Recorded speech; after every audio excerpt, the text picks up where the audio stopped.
Gold medallist हो जाइए, लेकिन आप प्रोफेसर नहीं बन पाइएगा। अगर दलित हैं, पिछड़े हैं, तो आपको अपमान शोषण किया जाएगा। मतलब सैकड़ों उदाहरण ऐसे मिल जाएंगे। और सर्वोच्च न्यायालय ने जैसे निर्णय लिया कि भाई सवर्ण छात्रों के खिलाफ अन्याय, न्यायालय का बेंच अगर बनाने की बात होगी तो उसमें भी आप देखिएगा कि बगैर ब्राह्मण के वो बेंच नहीं बन पाएगा। वहां भी जाति उठे पड़े हैं, कोई बेंच ऐसा नहीं बनेगा कि अगर 3 जाति उसमें रह पाए। सर्वोच्च न्यायालय न्यायपालिका की स्थिति है, तो ये इस पर विचार करना चाहिए न्यायपालिका को। और इसमें कहीं ना कहीं केंद्र सरकार की भी साजिश शामिल है। केंद्र सरकार केवल वोट बैंक की राजनीति कर रही है। कहावत है कि तू कर तो रासलीला, हम करी तो करेक्टर ढीला। यूजीसी एक्ट को लेके पूरे देश में विरोध हो रहा है और स्वर्ण जातिया के लोग इसे काला कानून बता रहे हैं। सुप्रीम कोर्ट के तरफ से भी बड़ा फैसला लिया गया। इन तमाम मुद्दों पे बात करने के लिए हमारे साथ वरिष्ठ पत्रकार संतोष सर हैं। संतोष सर, जिस प्रकार से यूजीसी एक्ट को काला कानून बताया जा रहा था, लगातार लोग सड़क पर उतर रहे थे और इसको लेके सुप्रीम कोर्ट ने बड़ा फैसला लिया है। आखिर क्या मानते हैं कि कल तक जो नरेंद्र मोदी के कोर वोटर थे, अब वही नरेंद्र मोदी के खिलाफ मोर्चा खोल दिया। आखिर ये यूजीसी एक्ट है क्या? देखिए, अब सर्वोच्च न्यायालय का निर्णय है, इसमें तो बहुत कुछ नहीं कहा जा सकता। मैं न्यायपालिका की अवमानना का मामला है, लेकिन सर्वोच्च न्यायालय ने जो निर्णय दिया है कि अपर कास्ट यानी सवर्ण छात्रों के खिलाफ है ये कानून, तो आप अभी तक का इतिहास बता दीजिए, कभी भी किसी सवर्ण छात्र को किसी दलित या पिछड़े ने शोषण किया और उसको आत्महत्या पर मजबूर किया क्या? आज तो मुझे तो नहीं कोई जानकारी है। ऐसी घटना हो सकता है सुप्रीम कोर्ट में कोई मामला हो कि भाई दलित छात्रों ने अपर कास्ट के छात्रों को अपमानित किया, ओबीसी पिछड़े वर्ग के छात्रों ने अपर कास्ट के ब्राह्मण, भूमियार, लाला राजपूत को अपमानित किया हो और उसने आत्महत्या किया हो। अभी तक जितनी भी घटनाएं घटी है उच्च संस्थानों में, शिक्षण संस्थानों में या मतलब सरकारी संस्थानों में कहिए, कार्यालय में कहिए, तो हमेशा इसमें शोषण दलित और पिछड़े वर्ग के छात्रों का हुआ है। उन्हें अपमानित किया जाता रहा और इस प्रकार से अपमानित किया गया कि कई छात्रों को आत्महत्या के लिए विवश होना पड़ा। रोहित वेमुला, कई ऐसे, रोहित वेमुला जैसे कई नाम है।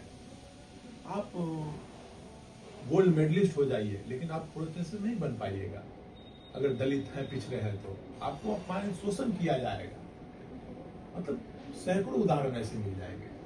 और सर्वोच्च न्यायालय ने जैसे निर्णय लिया कि भाई सवर्ण छात्रों के खिलाफ अन्याय, तो इससे पहले किसानों ने कितना आंदोलन किया, कहाँ सर्वोच्च न्यायालय कोई निर्णय ले पाए, चुप्पी साध के बैठी रही। इससे पहले मतलब कई आंदोलन हुए, कृषि बिल को लेकर के हुए, और भी कई आंदोलन हुए, लेकिन सरकार चुप्पी साधे रही। और ये 4 दिन आंदोलन वो भी फेसबुक, ट्विटर पर चला और उस पर सर्वोच्च न्यायालय ने संज्ञान ले लिया कि भाई पिछड़े वर्ग सवर्ण छात्रों के साथ में आए, उनमें उस कमेटी में सवर्ण नहीं रहेंगे। भाई ये तो, इस पर तो भाई न्यायपालिका भी कठिन हो सकती है क्या? न्यायपालिका में जब निर्णय लेती है तो क्या पक्षपात करती है क्या?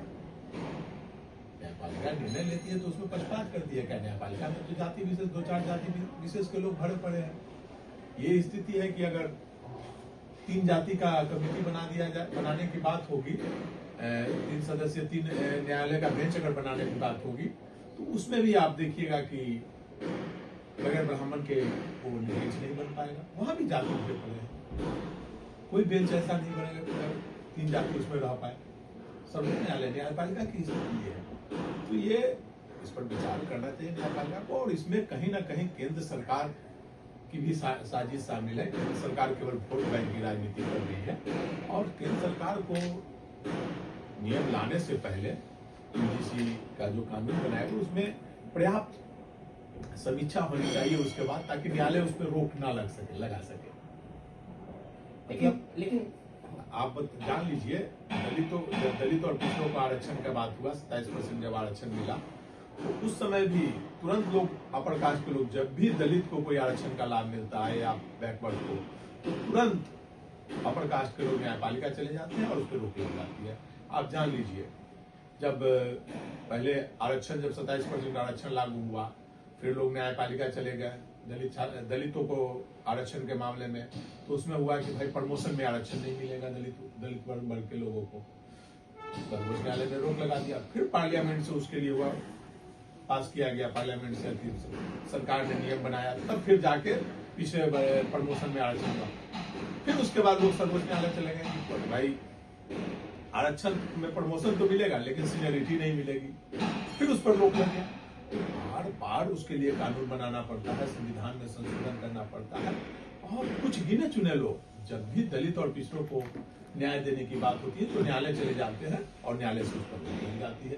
आज नहीं, ये सदियों से होता आ रहा है। जब भी दलित पिछड़ों की हित की बात होती है, चाहे राम राज हो, राम के समय में भी मतलब एक सम्मुख यज्ञ कर रहा था, पूजा कर रहा था, मतलब पूजा में मगन था। तो ये रामायण में लिखी हुई है, राम जी के भगवान श्री राम के बारे में लिखी हुई है कि ब्राह्मणों ने उनके पास जाकर गुहार लगाए कि संकट में है राज। तो क्यों संकट में है? तो एक उसका खोज किया जाए। खोज में निकले तो देखे कि एक युवक मतलब ध्यान लगाए हुए है, अपना पूजा कर रहा है, ध्यान लगाए हुए। तो पूछे कौन हो तुम? तो भाई वो दलित है। तो उसकी हत्या कर दी भगवान श्री राम। ये भगवान श्री राम के समय की बात है और आज भी वही हो रही है। लेकिन सुप्रीम कोर्ट ने जो रोक लगाया, जिस पे होगी सुनवाई होगी, क्या होगा? अब तो रोक लगा दिया गया, पार्लियामेंट से ही फिर इस पर मामला होगा। तत्काल सुप्रीम कोर्ट ने रोक लगा दी है।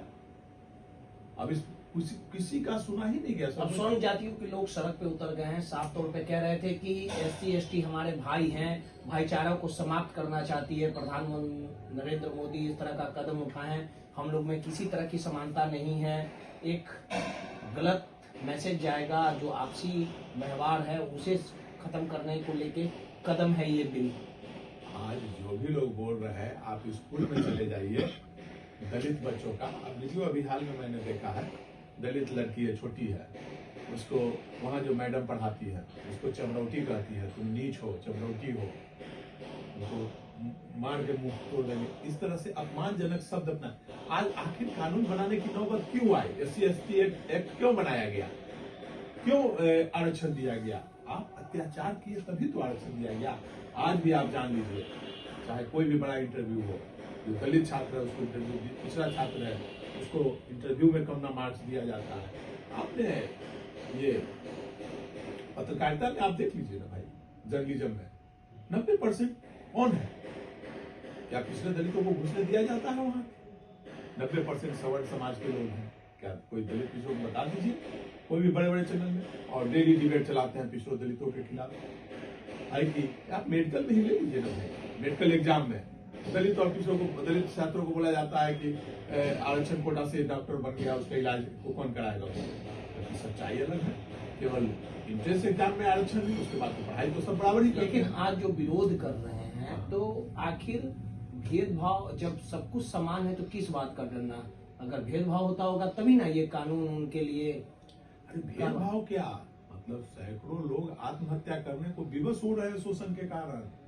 आप चले जाइए बड़े बड़े संस्थान, IIT, IIM, वहां कोई दलित छात्र चला जाता है, पढ़ता है, तो उसे हायर एजुकेशन आगे नहीं पढ़ने दिया जाता है। इतना शोषण किया जाता है। वहां कौन लोग हैं? आप देखिएगा तो सब। आप अच्छा एक बात बता दीजिए, आप ही अभी ले लीजिए, देश में लगभग 50 से ज्यादा यूनिवर्सिटी है। जो बोलते हैं सवर्ण समाज के लोग, 50 से ज्यादा यूनिवर्सिटी है। उसमें कितने दलित कुलपति हैं? कितने पिछड़े वर्ग के कुलपति हैं? 10 भी नहीं है।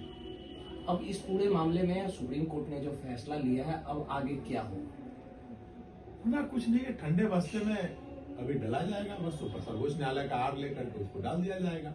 और सरकार को जिस दिन जरूरत पड़ेगी वोट की राजनीति के, पार्लियामेंट से संशोधन करके उसको कर दिया जाएगा। पार्लियामेंट से जाएगा मामला और पार्लियामेंट से तुरंत उसको कर दिया जाएगा। अब उच्च जातीय के लोग जो हैं वो अब नरेंद्र मोदी के खिलाफ ही मोर्चा खोल दिया है, बंद का भी आह्वान कर दिया है। आखिर ऐसी नौबत क्यों हो? देखिए, मैंने कहा ना, जब भी दलित और पिछड़ों के लिए कोई भी हित का काम होगा तो सवर्ण उसके खिलाफ होगा। BP सिंह ने जब आरक्षण दिया था 1990 में, मंडल आयोग लागू किया था, तो सारे सवर्ण समाज BP सिंह को गाली देते थे, वो राजपूत नहीं है, कलंक है। तो जो भी अगर पिछड़ों की हित की बात करें, लालू यादव को क्यों गाली देते हैं लोग? चारा घोटाले में क्यों फंसाया गया लालू यादव को? मैं तो दावे से के साथ कहता हूं कि उन्हें फंसाया गया है। मतलब सारे नौकरशाह अधिकारी ऐसे लोग हैं मिल करके साजिश रच के उन्हें फंसाया गया। जो व्यक्ति चार्जशीट दाखिल किया उसे फंसाकर जेल में डाल दिया गया। तो ये स्थिति है, आप जान लीजिए हर जगह जो लोग बैठे हुए हैं सर्वोच्च संस्थानों में या सर्वोच्च पदों पर, वो न्याय नहीं कर पाते। दलित पिछड़ों को हमेशा शोषण का शिकार होना पड़ता है, उन्हें किया जाता रहा है। आप जान लीजिए आज अगर लोकसभा और विधानसभा में आरक्षण अगर समाप्त कर दिया जाएगा तो क्या Chirag Paswan member of parliament बन पाएंगे? नहीं बन पाएंगे। आप Jitan Ram Manjhi member of parliament बन पाएंगे? नहीं बन पाएंगे, वो नहीं वोट देंगे। तो आरक्षण जरूरी है। जो लोग बोलते हैं कि आरक्षण नहीं होना चाहिए, वो देश को भ्रम की स्थिति में डालना चाहते हैं। आरक्षण बहुत जरूरी है और आरक्षण तो जिसकी जितनी आबादी है उतना आरक्षण मिलना चाहिए। 27% और दलित को कम आरक्षण मिला है। सवर्ण समाज के 10% लोग हैं, उनको 10% आरक्षण दे दिया गया। कहाँ किसी दलित ने विरोध किया? कहाँ पिछड़ों ने विरोध किया? पहले तो सर्वोच्च न्यायालय बोलता था कि 50% से आरक्षण ऊपर नहीं होना चाहिए, लेकिन जब सवर्ण को मिला तो किसी ने कुछ नहीं कहा, 60% आरक्षण हो गया है। तो आरक्षण की परिभाषा, एक कहावत है कि तू कर तो रास लीला, हम करी तो करेक्टर लीला। तो ये स्थिति है। और ये जो आरक्षण का सर्वोच्च न्यायालय से जो मामला आया है यूजीसी का, तो इसमें सरकार चाहेगी तो इसको लागू करेगी, नहीं तो मुझे तो लगता है ये टोटल वोट की राजनीति सरकार ने की है।